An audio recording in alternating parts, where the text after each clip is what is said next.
जय हिंद student, welcome to Sonu army classes YouTube platform. बच्चों, हम आज शनिवार के दिन, जैसे कि हर शनिवार को हम पेपर सेट सॉल्व करते हैं, तो आज हम नर्सिंग असिस्टेंट का कंप्लीट पेपर सेट सॉल्व करने वाले हैं। फटाफट से सभी अपने कॉपी पेन रेडी हो जाइए, अपने दिमाग के दरवाजे खोल लीजिए। आप अपनी एनालिसिस करने जा रहे हैं।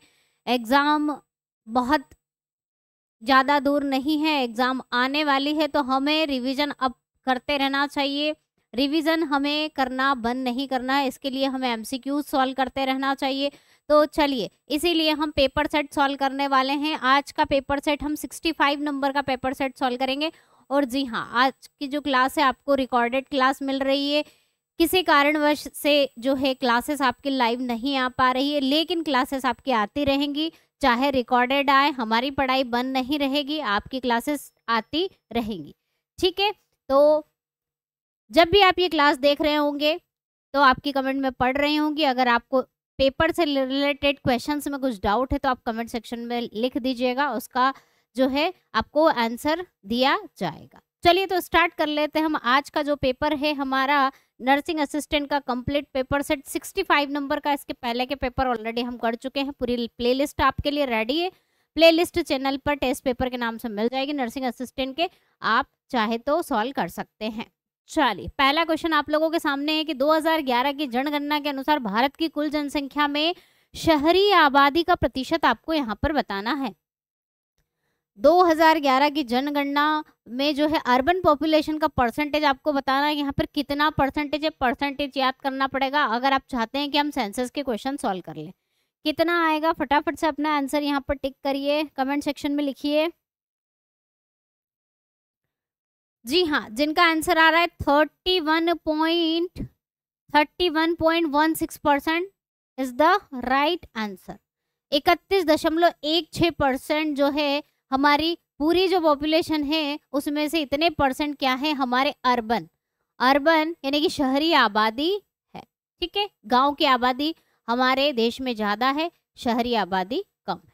नेक्स्ट, ऑस्ट्रेलिया की राजधानी आपको बताना है। Which is the capital of the Australia, क्या है,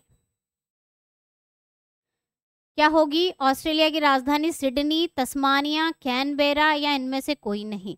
तो राजधानियां पढ़नी है, क्वेश्चन आ जाते हैं, कह नहीं सकते लेकिन क्वेश्चन आ जाते हैं। मुद्राएं और राजधानियां पूछ ली जाती है, तो ऑस्ट्रेलिया की राजधानी है कैनबेरा। चलिए, अगला प्रश्न का आंसर करिएगा। फतेहपुर सिकरी में इबादत खाना किसने बनाया? Who among the following build the इबादत खाना एट द फतेहपुर सिकरी? औरंगजेब, शाहजहां, जहांगीर या फिर अकबर के द्वारा बनाया गया? किसने बनाया था? आंसर फटाफट से करिएगा। जी हाँ, अगर आपका आंसर आ रहा है अकबर तो बिल्कुल सही है, अकबर के द्वारा इबादत खाना बनाया गया था फतेहपुर सिकरी में। अगला प्रश्न है, निम्नलिखित में से कौन सा जीव सबसे पहले अंतरिक्ष में भेजा गया था? बहुत आसान प्रश्न है, कई बार आपने पढ़ा होगा। क्या आएगा उत्तर? Which of the following creatures या ऑर्गेनिज्म या animal first to travel in space? कुत्ता था, चूहा था, इनमें से कोई नहीं है, बिल्ली थी। कौन था? कुत्ता था, और नाम क्या था उसका? लाइका नाम का जो है डॉग भेजा गया था, जिसकी अनफॉर्चुनेट मृत्यु हो चुकी थी जिसकी। चलिए आगे बढ़े। दीन ए इलाही धर्म किसने चलाया? हु स्टार्टेड द रिलीजन दीन ए इलाही? हुमायूं, मोहम्मद गोरी, अकबर या तैमूर लंग के द्वारा? दीन ए इलाही धर्म किसके द्वारा चलाया गया था? क्या आंसर आना चाहिए इसका? जी हाँ, अगर आप सोच रहे हैं, आप टिक कर रहे हैं अकबर, तो बिल्कुल सही है, दीन ए इलाही अकबर के द्वारा चलाया गया था। आगे बढ़ते हैं। साहित्य लहरी के रचनाकार कौन है? Who is the author of the साहित्य लहरी? सूरदास जी, बिहारी जी, तुलसीदास या नंददास? पुरानी बुक्स जो हैं स्टैटिक वाली, वो हमें रिवाइज करके जाना है एग्जाम में, क्योंकि क्वेश्चन बनते हैं। जी हाँ, अगर आप आंसर कर रहे हैं कि सूरदास, बिल्कुल सही है, ऑप्शन ए बिल्कुल यहाँ पर करेक्ट है, सूरदास। चलिए आगे बढ़ते हैं। हैदराबाद किस नदी के तट पर बसा हुआ है? नदी के किनारे बसे हुए शहर पूछे गए हैं पिछले सालों के पेपरों में। कौन सी नदी के किनारे हैदराबाद बसा हुआ है? जी हाँ, बिल्कुल मूसी नदी के किनारे। चलिए आगे बढ़ते हैं। भारत में सबसे छोटा प्रदेश कौन सा है? जानते होंगे सबसे छोटा, छोटे छोटे से राज्य में स्टेट कौन सा है सबसे छोटा? गोवा, सिक्किम, मणिपुर, त्रिपुरा। तो गोवा, जी हाँ, गोवा सबसे छोटा प्रदेश है।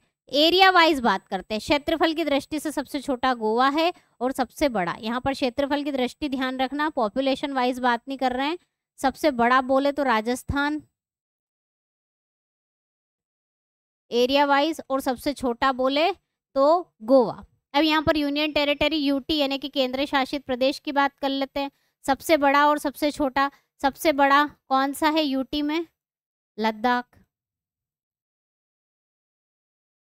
और सबसे छोटा कौन सा है? सबसे छोटा लक्षद्वीप। ठीक है, चल। प्रसिद्ध खजुराहो मंदिर का निर्माण निम्नलिखित में से किसने किया था? फटाफट से आंसर करिएगा। खजुराहो के मंदिर किसने बनवाए थे? क्या आएगा? क्या आंसर आना चाहिए? फेमस खजुराहो के मंदिर चंदेल राजाओं के द्वारा बनाए गए थे। खजुराहो के मंदिर जो है इंपॉर्टेंट है, यूनेस्को की लिस्ट में नाम है, ध्यान रखिएगा, यूनेस्को की लिस्ट में इनका नाम आता है, पहली बात। दूसरा है किस धर्म से जुड़े हुए हैं, ऐसा पूछा जा सकता है, तो जैन और हिंदू धर्म दोनों से जुड़े हुए हैं। जैन और हिंदू धर्म दोनों धर्म से जुड़ा हुआ है खजुराहो के मंदिर। ये 3 चीजें इनके बारे में आपको याद रखनी है। ठीक है, चलिए। निम्नलिखित में से कौन सा ग्रह सूर्य के चारों ओर एक चक्कर लगाने में अधिकतम समय लगाता है? इनमें से कौन सा ग्रह है जो एक चक्कर लगाने में सूर्य के सबसे ज्यादा समय लेगा? पृथ्वी, बृहस्पति, मंगल या शुक्र? तो यहाँ पर बृहस्पति बड़ा भी ग्रह है, तो राइट आंसर आएगा आपका जुपिटर, बृहस्पति। इसको सबसे ज्यादा समय लगता है सूर्य का चारों ओर एक चक्कर लगाने में, साइज भी बड़ा है इसकी वजह से भी। चलिए आगे बढ़ते हैं, केमिस्ट्री का सेक्शन है। डेनियल सेल किसका उदाहरण है? Daniel cell is an example of, क्या एक इलेक्ट्रोलाइटिक सेल है, गैल्वेनिक सेल है, वोल्टक या वोल्टिक सेल है? डेनियल सेल, तो डेनियल सेल किस टाइप का सेल होता है? आंसर करिएगा। ये किस कैटेगरी में आता है डेनियल सेल? इलेक्ट्रोकेमिकल सेल, ध्यान रखना, इलेक्ट्रोकेमिकल सेल। क्या होते हैं इलेक्ट्रोकेमिकल सेल, किसको कहा जाता है? और एक होता है, 2 तरह के सेल आपने पढ़े हो अगर, तो एक होता है इलेक्ट्रोकेमिकल सेल और दूसरा इलेक्ट्रोलाइटिंग सेल। तो हमारा जो डेनियल सेल है वो इलेक्ट्रोकेमिकल सेल में आता है, और यही इलेक्ट्रोकेमिकल टाइप के सेल यानी कि डेनियल सेल, गैल्वेनिक सेल और वोल्टिक सेल, दोनों सेल डेनियल सेल में आते हैं। तो राइट आंसर होगा ऑप्शन डी। ये इलेक्ट्रोकेमिकल सेल क्या करता है? केमिकल एनर्जी को इलेक्ट्रिक एनर्जी में चेंज करता है, टू इलेक्ट्रिक एनर्जी। और ये जो है इलेक्ट्रोलाइटिंग सेल, ये क्या करता है? इलेक्ट्रिक एनर्जी को केमिकल एनर्जी में चेंज करता है। ये क्या करता है? इलेक्ट्रिक टू केमिकल में चेंज करता है। ये इतना फर्क है इन दोनों में, ध्यान रखिएगा। और जो डेनियल सेल है वो आपका गैल्वेनिक सेल और वोल्टैक सेल दोनों सेल में आते हैं। ये दोनों सेल आपके डेनियल सेल के ही प्रकार हैं, तो राइट आंसर होगा। और अगर ये ऑप्शन में ना दे तो इलेक्ट्रोकेमिकल सेल भी आप यहाँ पर बोल सकते हो। चलिए अगले प्रश्न की तरफ बढ़ें। ऑक्सीकरण संख्या को बढ़ाना क्या होता है? ऑक्सीडेशन नंबर इंक्रीज बाय, कौन बढ़ाता है ऑक्सीकरण? क्वेश्चन थोड़ा सा अच्छा है, थोड़ा सा ट्रिकी क्वेश्चन है। क्या बोल रहे हैं कि ऑक्सीकरण संख्या को बढ़ाता है। ऑक्सीकरण संख्या को कौन बढ़ाएगा? तो आप जानते हो कि ऑक्सीकरण संख्या अगर बढ़ रही है, ऑक्सीडेशन नंबर बढ़ रहा है, तो ऑक्सीडेशन नंबर जिसका बढ़ता है उसे हम क्या बोलते हैं? उसे हम बोलते हैं कि मैडम ऑक्सीकरण हो रहा है। क्या हो रहा है? ऑक्सीकरण हो रहा है। तो ये जो ऑक्सीकरण करवाता कौन है, ऐसा पूछा है क्वेश्चन में, ध्यान रखिएगा। क्या पूछा है? घूम सकता है बाई चांस एग्जाम में प्रश्न कि ये जो ऑक्सीडेशन है, ऑक्सीडेशन कौन करवाता है? ऑक्सीडेशन कौन करवाता है मतलब ऑक्सीकरण संख्या कौन बढ़ाता है? तो कौन बढ़ाएगा? ऑक्सीडेशन कौन करवाता है? जिसका रिडक्शन होगा, यानी कि जो ऑक्सीडाइजिंग एजेंट होगा। तो जो ऑक्सीडाइजिंग एजेंट होता है, ऑक्सीडाइजिंग एजेंट यानी कि ऑक्सीकारक का काम है ऑक्सीकरण संख्या बढ़ाना। ऑक्सीकारक, अगर ऑक्सीकारक नहीं होगा तो ऑक्सीकरण संख्या कौन बढ़ाएगा? यानी कि इलेक्ट्रॉन ग्रहण करने वाला भी तो होना चाहिए, तब तो देने वाला होगा। ऑक्सीकरण संख्या बढ़ेगी मतलब इलेक्ट्रॉन ये देगा। तो ये देगा कब, जल लेने वाला होगा। तो कौन बढ़ाता है, करवाता कौन है, ऐसा पूछा है, ना कि जिसकी ऑक्सीकरण संख्या बढ़ती है उसे आप क्या कहते हो, ऐसा नहीं पूछा है। तो कौन करेगा, ऑक्सीकारक पदार्थ करेगा, ऑक्सीडाइजिंग एजेंट या ऑक्सीडाइजिंग सब्सटेंस करेगा। Option B is the right answer. थोड़ा सा कंफ्यूजिंग हो सकता है आपके लिए ये। आगे बढ़े, गैल्वेनी सेल में एनोड क्या होता है। अब यहाँ पर एनोड और कैथोड फिक्स नहीं होता है, मैंने आपको पहले भी बताया था। तो आप यहाँ पर बताइए कि जो गैल्वेनिक सेल है, वोल्टिक सेल है, डेनियल सेल है, तीनों की बात जो कि हमने किसमें पढ़े थे, हमने पढ़े थे इलेक्ट्रोकेमिकल सेल। तो इलेक्ट्रोकेमिकल सेलों में एनोड क्या होता है और कैथोड क्या होता है, बताइए।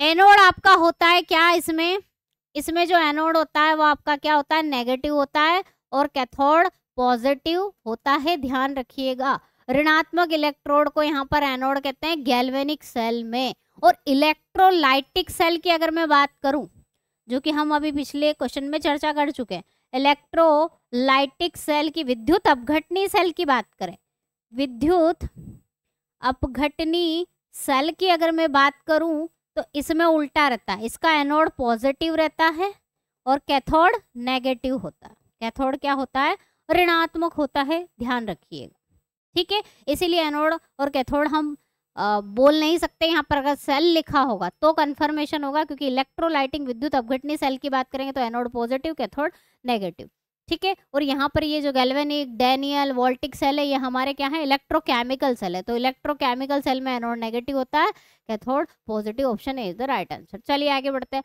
हाइड्रोजन के जलने से संबंध प्रक्रिया क्या कहलाएगी, यानी कि हाइड्रोजन का जलना, इस रिएक्शन को आप क्या कहोगे, ऑक्सीकरण, जल योजन, हाइड्रोजनीकरण या अवारकरण, सॉल्वेशन, कौन सी प्रक्रिया है। तो ऑक्सीजन का जुड़ना या ऑक्सीजन से रिएक्शन करके जलने वाली अभिक्रियाएं, जैसे कि हम कार्बन में ऑक्सीजन की बात करें तो कार्बन डाइऑक्साइड और ऊष्मा निकलती है, इसमें पानी बनता है, ऊष्मा निकलती है। ये जो रिएक्शन है, इन रिएक्शनों को हम क्या बोलते हैं, ऑक्सीकरण बोलते हैं, ऑक्सीडेशन बोलते हैं, ठीक है। चलिए अगला प्रश्न है, परिवर्तनशील संयोजकता दर्शाने वाले तत्वों के नाम बता दीजिए। इसमें से वो ग्रुप बताना है जो वेरिएबल वैलेंसी शो करते हैं। तो कौन से तत्व हैं जो परिवर्तनशील संयोजकता दिखाते हैं, संक्रमण धातुएं, ध्यान रखिएगा, संक्रमण धातुएं, ट्रांजिशन मेटल, ट्रांजिशन मेटल जो होती है ना, वो आपकी क्या दिखाती हैं, परिवर्तन। तो यहाँ पर हम ग्रुप 1 की बात करें, इनकी फिक्स होती है +1, ये नहीं होगा। अब इसमें जिंक आपका ट्रांजिशन मेटल में आता है, लेकिन इसकी संयोजकता फिक्स होती है, इसलिए ये नहीं आता, ध्यान रखिएगा, ये अपवाद है, तो ये भी नहीं आएगा। मैग्नीशियम की फिक्स होती है, 12 ऑक्सीकरण अवस्था दिखाता है ये भी नहीं है। बचा कौन, कॉपर और आयरन। कॉपर और आयरन परिवर्तनशील संयोजकता दिखाते हैं, राइट आंसर होगा ऑप्शन सी। अगर आपको परिवर्तनशील संयोजकता वाले तत्व ढूंढना है तो ट्रांजिशन मेटल ढूंढनी पड़ेगी। चलिए, निम्न में से कौन सी बायोगैस है, which of the following is the biogas.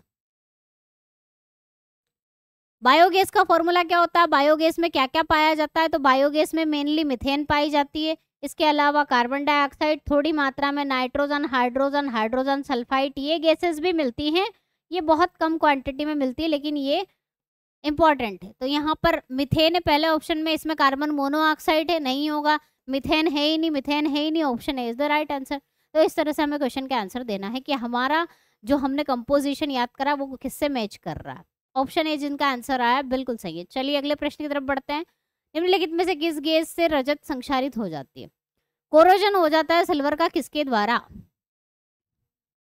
हम जानते हैं नोबल मेटल है, ऑक्सीजन, वायुमंडल में उपस्थित ऑक्सीजन पानी के साथ रिएक्शन नहीं करती हैं। फिर कौन सी गैस के साथ सिल्वर रिएक्शन करके काली पड़ जाती है, तो हाइड्रोजन सल्फाइड, H2S के साथ रिएक्शन करके सिल्वर सल्फाइड की काली परत बना लेती है, ठीक है। तो हाइड्रोजन सल्फाइड बिल्कुल सही है, जिनका आंसर आया है ऑप्शन डी।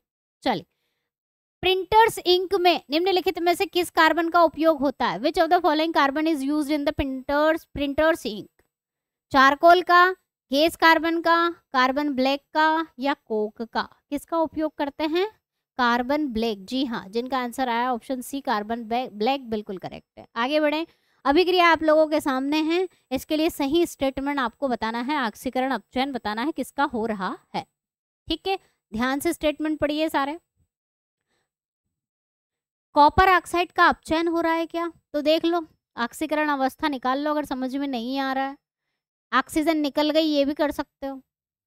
ऑक्सीजन का निकल जाना रिडक्शन होता है, तो इसका रिडक्शन हो गया, अपचयन हो गया, है ना। इसका रिडक्शन हो गया, R फॉर रिडक्शन यानी कि अपचयन हो गया, ऐसे भी कर सकते हैं। और नहीं करना चाहते तो ऑक्सीकरण अवस्था इसकी कम हो गई, यहाँ पर कितनी थी +2 थी, यहाँ 0 हो गई। ऑक्सीकरण अवस्था में कमी अपचयन होता है, तो इसका तो अपचयन हुआ।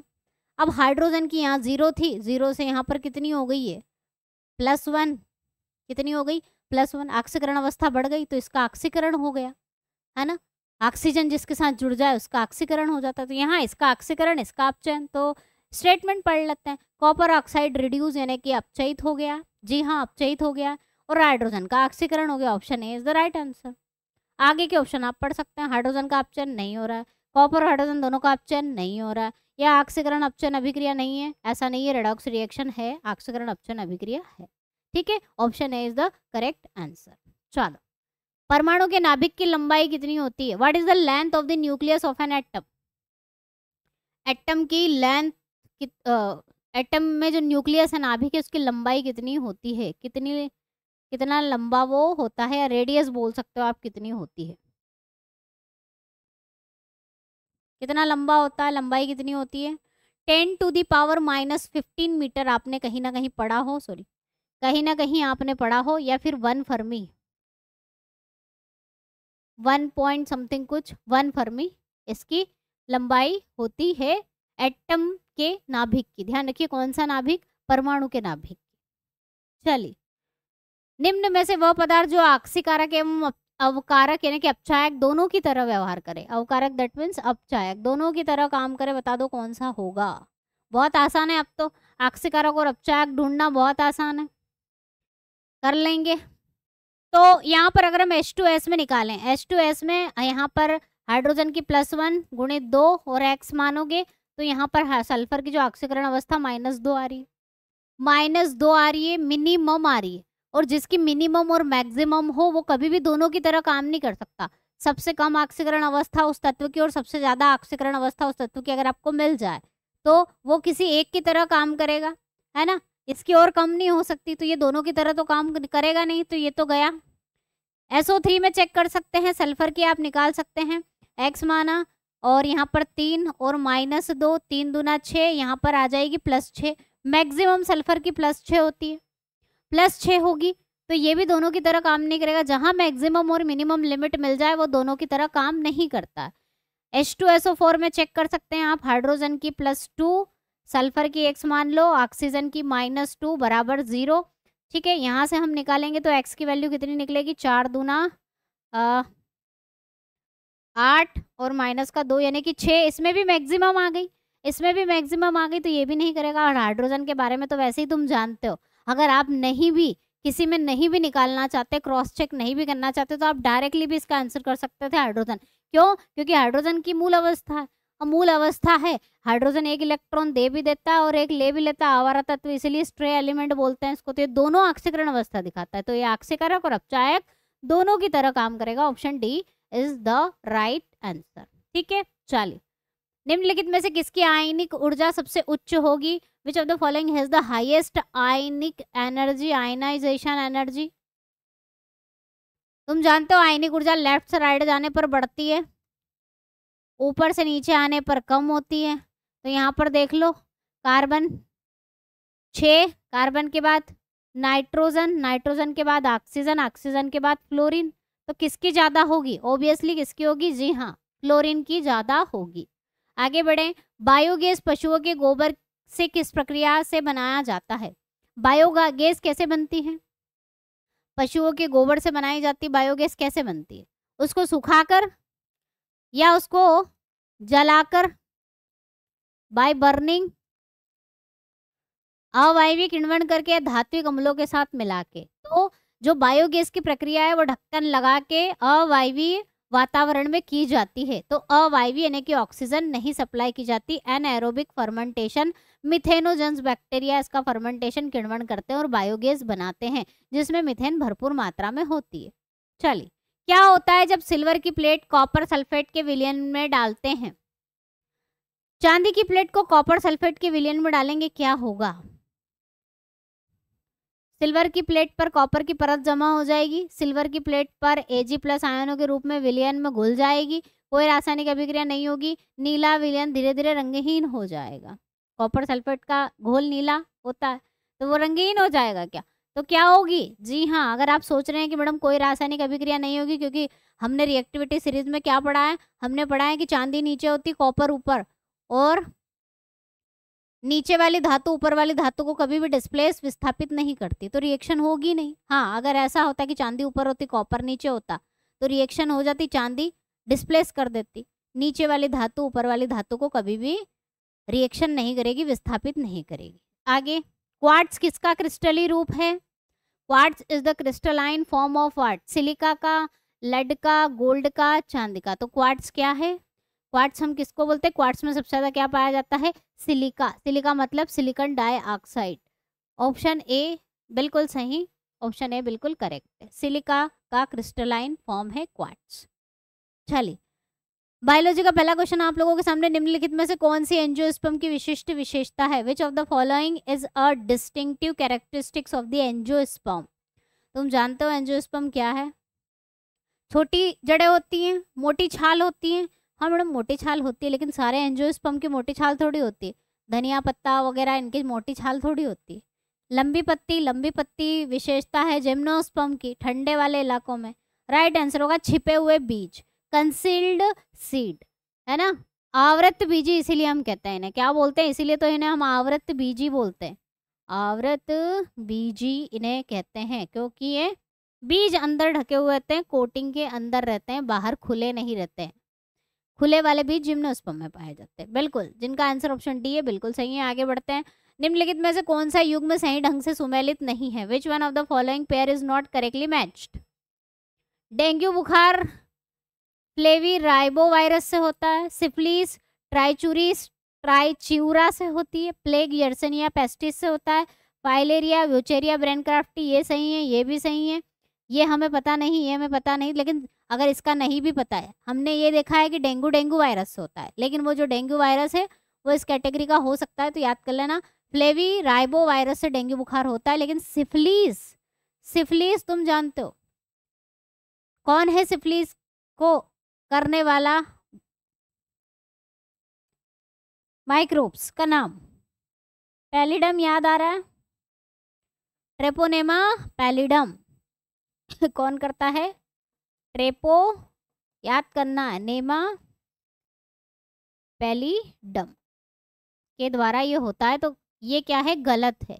ये ऑप्शन क्या है? ऑप्शन बी गलत है। चलिए, किसी पारिस्थितिक तंत्र की उत्पादकता निम्नलिखित में से किससे बनी होती है? तो प्रोडक्टिविटी, टोटल प्रोडक्टिविटी किसी भी इकोसिस्टम की किससे मिलकर बनी होती है? तो दो तरह की प्रोडक्टिविटी आपने पढ़ी होगी, GPP gross productivity, gross primary productivity,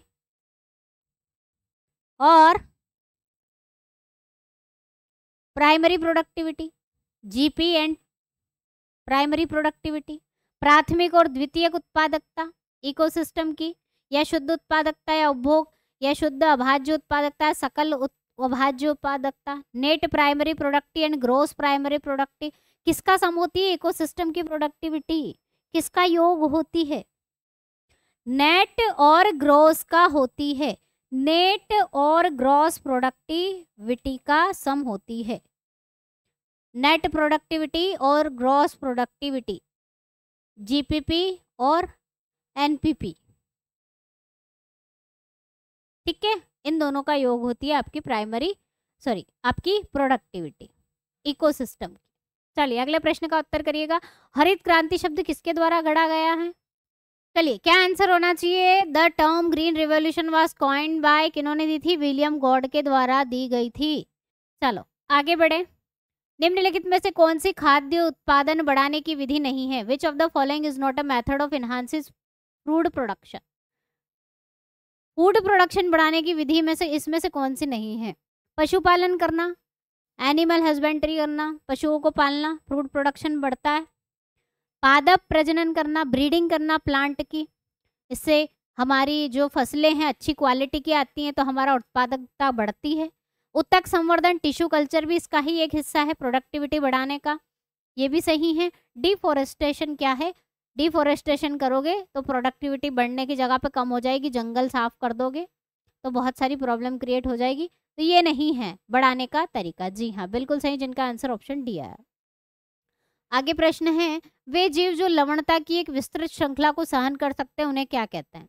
ऐसे ऑर्गेनिज्म जो टॉलरेट कर सकते हैं सैलिनिटी, लवणता वाले क्षेत्र में भी रह सकते हैं, उन पौधों को क्या कहते हैं? क्या कहते हैं उन्हें? यूरीहेलाइन, यूरीहेलाइन कहा जाता है। और जो कम लवणता वाले क्षेत्र में रहते हैं उन्हें हम स्टेनोहेलाइन कहते हैं, स्टेनोहेलाइन।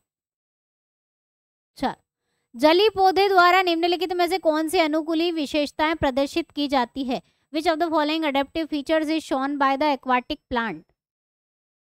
जलीय पौधे जो होते हैं उनकी विशेषताएं, तो जो पौधे जल में रहते हैं उनमें पूरी तरह से डूबे हुए, अगर हम बात करें यहाँ पर जल वाले पौधों की विशेषता होती है तो तैरने वाले हो सकते हैं या पूरी तरह से डूबे हुए हो सकते हैं। पहला है वुडी उत्तक की अच्छी मात्रा होती है, लकड़ी तो होती नहीं है, उनके जो तने होते हैं बहुत कोमल होते हैं, ये गलत है।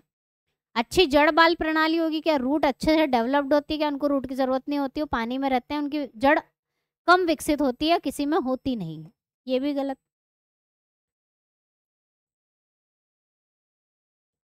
हल्का और खोखला उत्तक होता है, जी हाँ।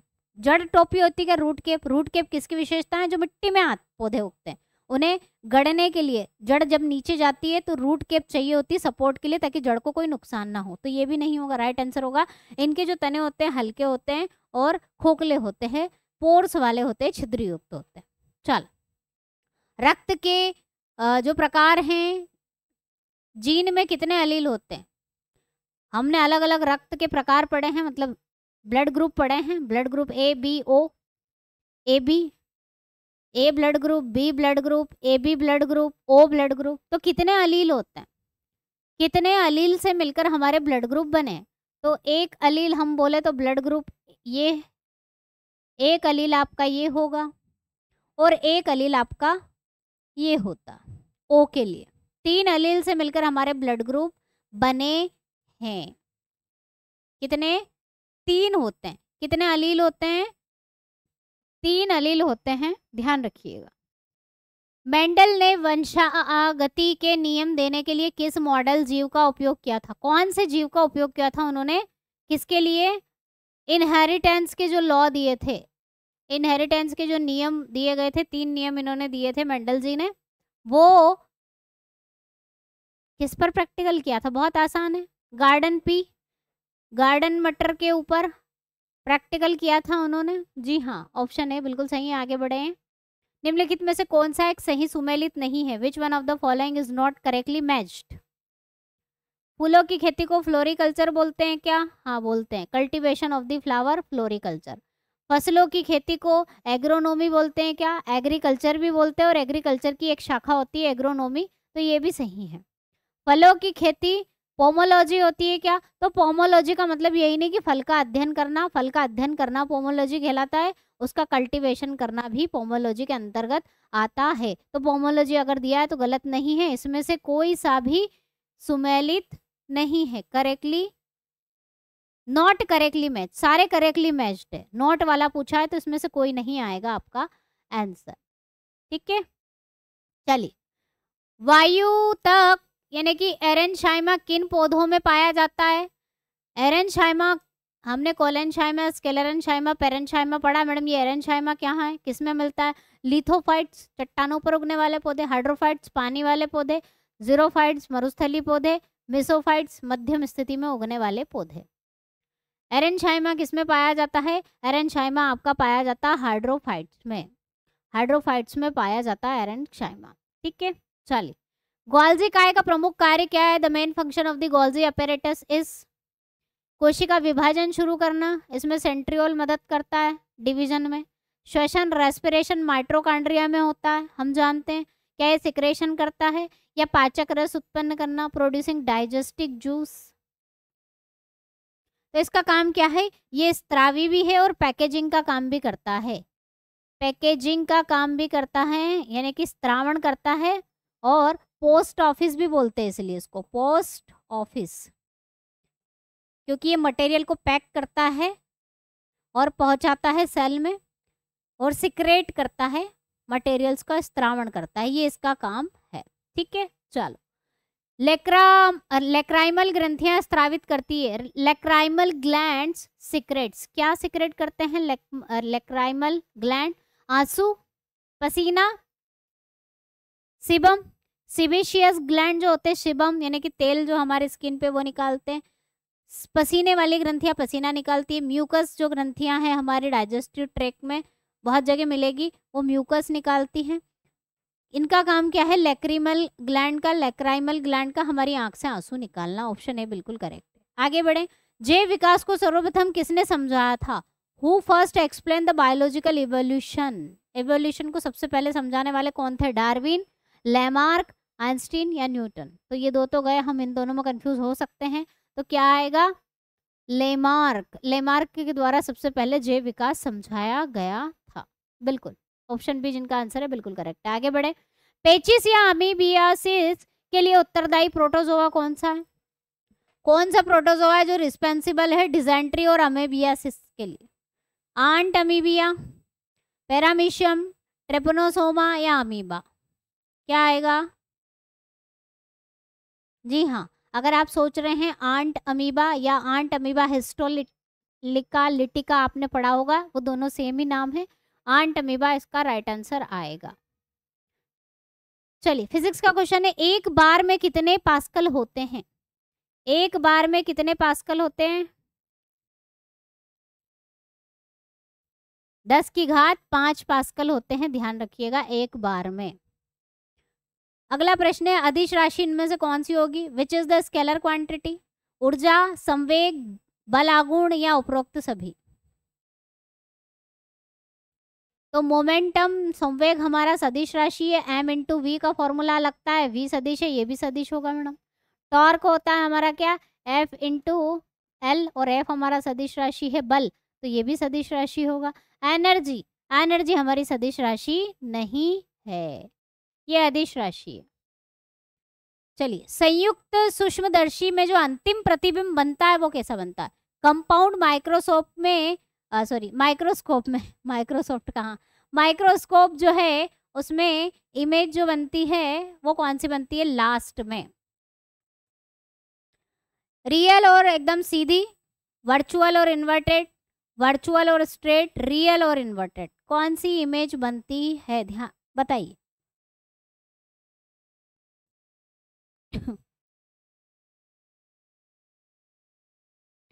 वर्चुअल और इन्वर्टेड, आभासी और उल्टा।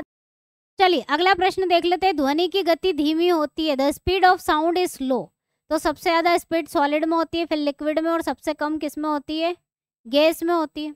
तो यहाँ पर सबसे ज्यादा किस में होगी, आयरन में होगी, फिर वाटर में होगी। अब यहाँ दोनों गैस है, गैस में कैसे कंपेयर करें, तो मॉलिक्यूलर वेट के इन्वर्सली प्रोपोर्शनल होती है स्पीड, अगर मॉलिक्यूलर वेट कम हुआ स्पीड ज्यादा होगी, आणविक द्रव्यमान ज्यादा हुआ तो स्पीड कम होगी। तो यहाँ पर आणविक द्रव्यमान ऑक्सीजन का ज्यादा है, तो सबसे कम जो स्पीड होगी वो ध्वनि की ऑक्सीजन में होगी, ध्यान रखिएगा, oxygen is the right answer. अगला प्रश्न है, पृथ्वी का औसत घनत्व, the average density of the earth is, थोड़ा सा क्वेश्चन अच्छा है, इसको करने की कोशिश करिएगा कि जी का मान हमारे डेंसिटी से कैसे रिलेट कर सकता है। हमने तो मैडम जी का जो सूत्र पढ़ा था वो ये पढ़ा था, GM डिवाइड में आर स्क्वायर। अब यहाँ पर घनत्व तो है नहीं है, लेकिन रिलेशन पूछ लिया, आप क्या करें, तो m का मान निकाल लो, तुम जानते हो डेंसिटी यानी कि घनत्व बराबर होता है मास अपॉन वॉल्यूम, तो यहाँ से मास की वैल्यू निकाल लो, d इंटू वी बराबर m आ जाएगा, वो यहाँ रख दो, तो g बराबर d into V, g divide में आर स्क्वायर। वैसे तो हमारा आंसर आ गया, ये d फॉर डेंसिटी है, डेंसिटी के समानुपाती है, तो पृथ्वी का जो औसत घनत्व है वो g का क्या है, प्रत्यक्ष समानुपाती आ रहा, g क्या है, direct proportional to the density of the earth, है ना। और एक फॉर्मूला भी पूछ लेते हैं, इसलिए इसको कंप्लीट कर लेते हैं इस फॉर्मूले को हम। यहाँ पर v का मान हम मान के चलते हैं कि हमारी पृथ्वी लगभग गोल है, तो गोले का आयतन का सूत्र v क्या आयतन है, क्या होता है 4/3 g 4/3 पाई r स्क्वायर, और ये आपका r क्यूब सॉरी, और ये आपका r स्क्वायर, ये r से r कैंसिल, तो 4/3 g पाई r और d। ये सूत्र भी कभी कभी पूछ लेते हैं या इसके ऊपर न्यूमेरिकल पूछ लेते हैं, ठीक है। तो ये वो याद रखना, राइट आंसर आएगा हमारा डायरेक्टली प्रोपोर्शनल। नेक्स्ट है मैथ्स का क्वेश्चन है, डिफरेंशिएशन के क्वेश्चन भी हम बीच बीच में लाते रहेंगे, बाय चांस कभी आ गया। अवकलन समाकलन, अवकलन करना है आपको यहाँ पर किसका, tan ऑफ mx का, क्या आएगा d अपॉन में dx करना है डिफरेंशिएशन। तो कैसे करते हैं, तो आपको अगर tan x का पता है, tan x का आप जानते क्या होता है, tan x का डिफरेंशिएशन का सूत्र याद करना है आपको, sec स्क्वायर x होता है। लेकिन यहाँ पर सिंपल x होता तो हम sec स्क्वायर x लिख देते, लेकिन x के साथ m है। तब कैसे करते हैं, तब देखिए सबसे पहले तो आप डिफरेंशिएशन tan x का लिखोगे, क्या होता है सेक स्क्वायर, जो भी इसका x दे रखा वो लिखोगे। फिर ये x अगर अकेला होता है तो हम छोड़ देते हैं, अगर अकेला नहीं होता तो हम एक बार और डिफरेंशिएशन करेंगे मल्टीप्लाई करके m ऑफ x का, ठीक है। इसका हमें अवकलन करना होगा, तो सेक स्क्वायर mx आएगा, और तुम जानते हो m कांस्टेंट है वो बाहर आ गया, dx अपॉन dx का मान 1 होता है, x का डिफरेंशिएशन वैल्यू 1 होती है, d अपॉन dx अगर आप x का करते हो तो इसका मान 1 होता है। तो यहाँ पर आ जाएगा m sec square mx, right answer क्या होगा, ऑप्शन हमारा कौन सा, डी मैच कर रहा है, m सेक स्क्वायर mx, ठीक है। चलिए अगला प्रश्न है, एक वृत्ताकार मैदान में 7 चक्कर लगाने पर एक धावक कितने मीटर की दूरी पूरी कर लेता है। तो वृत्ताकार मैदान की त्रिज्या आपको निकालनी, ट्राई करिए कैसे होगा।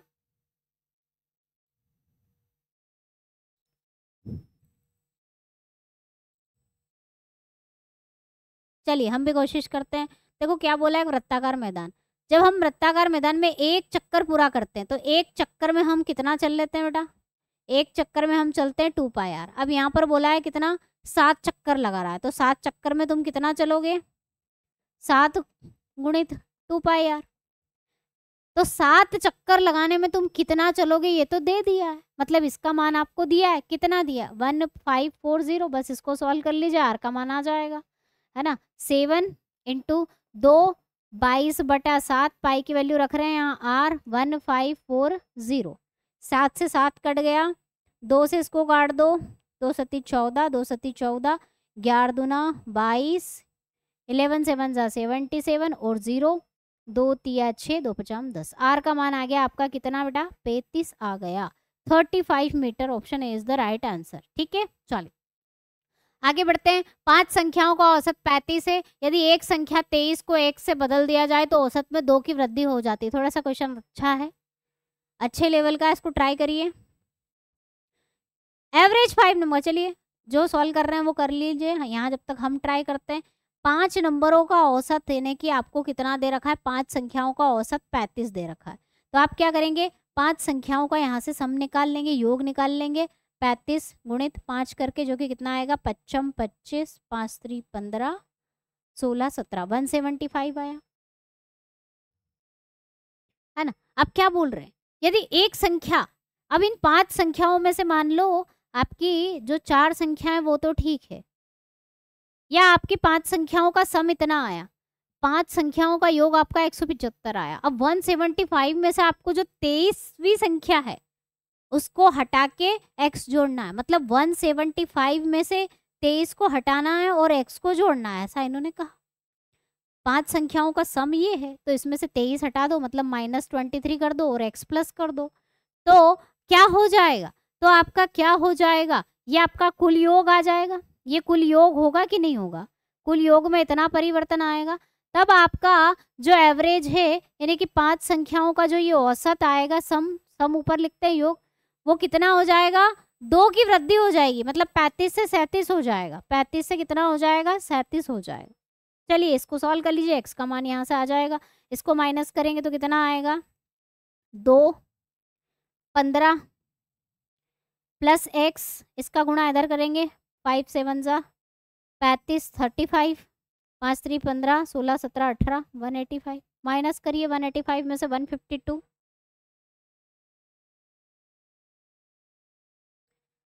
माइनस करेंगे 185 में से 152 तो हमारा x का मान आ जाएगा जो कि कितना आएगा 3 33 कितना आएगा 33। और यहाँ पर आपसे क्या पूछा है,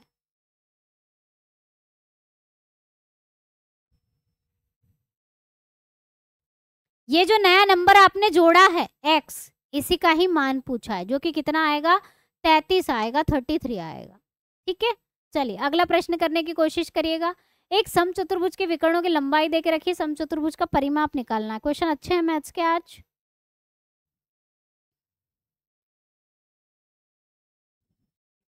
क्या बोला है, रोम्बस, रोम्बस की विशेषता होती है, क्या विशेषता होती है, इसके विकर्ण दोनों एक दूसरे दोनों विकर्ण एक दूसरे को प्रतिच्छेद करते, बाइसेक्ट करते हैं, समद्विभाजित करते हैं। तो एक विकर्ण अगर 24 दिया है और दूसरा विकर्ण अगर आपको 10 दिया है तो इनका आधा आधा हो जाएगा, 12, एक 12 हो जाएगा और ये 5 हो जाएगा। आपसे परिमाप पूछा, परिमाप क्या होता है, सारी भुजाओं का योग, तो ये निकाल लो क्योंकि रोम्बस की सारी भुजाएं बराबर होती है।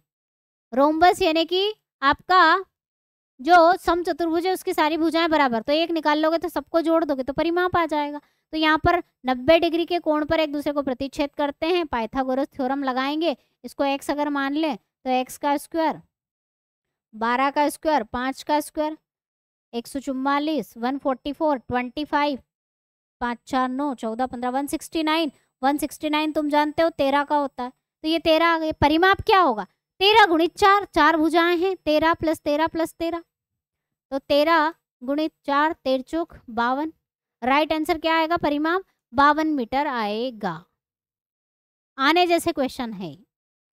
अगला प्रश्न है 2 10 30 1 माइनस 10 स्क्वायर 30 का मान बता दो। तो इसको देखते से ही हमारे दिमाग में क्या आना चाहिए, tan 2 थीटा का सूत्र याद आना चाहिए। 2 tan थीटा अपॉन में 1 माइनस 10 स्क्वायर थीटा, तो ये है, इसको डबल कर दो यानी कि tan 2, यहाँ पर थीटा का मान 30 है, 30 कर दो तो tan 60 आ जाएगा। क्या आ जाएगा, tan 60 आ जाएगा। Option C is the right answer. Trigonometry का क्वेश्चन ये है।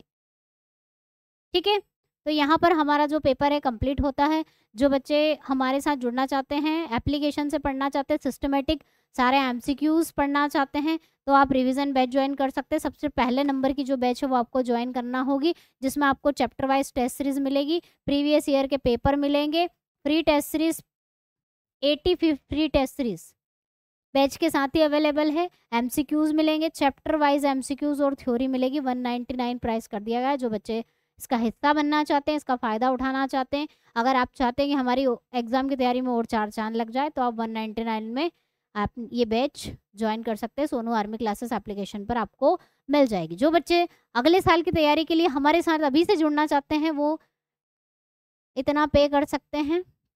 जब तक एग्ज़ाम नहीं होगी नेक्स्ट ईयर का, तब तक आप हमारे साथ जुड़ सकते हैं। आपको पूरी बैच मिल जाएगी और जो आने वाली हमारी जो भी नेक्स्ट ईयर के लिए प्लानिंग रहेगी, आप उसका हिस्सा भी बन जाएंगे। तो 999 में आपको यहाँ पर पे करना होगा अभी से, अगर आप जुड़ना चाहते हैं नेक्स्ट ईयर के एग्ज़ाम के लिए बिना किसी कूपन कोड यूज़ करे हुए। ठीक है, तो इसी तरह के पेपर आप अभी सॉल्व करते रहिएगा, एमसीक्यू सॉल्व करते रहिएगा। मिलते हैं नेक्स्ट क्लास में, तब तक के लिए जय हिंद, जय भारत, वंदे मातरम।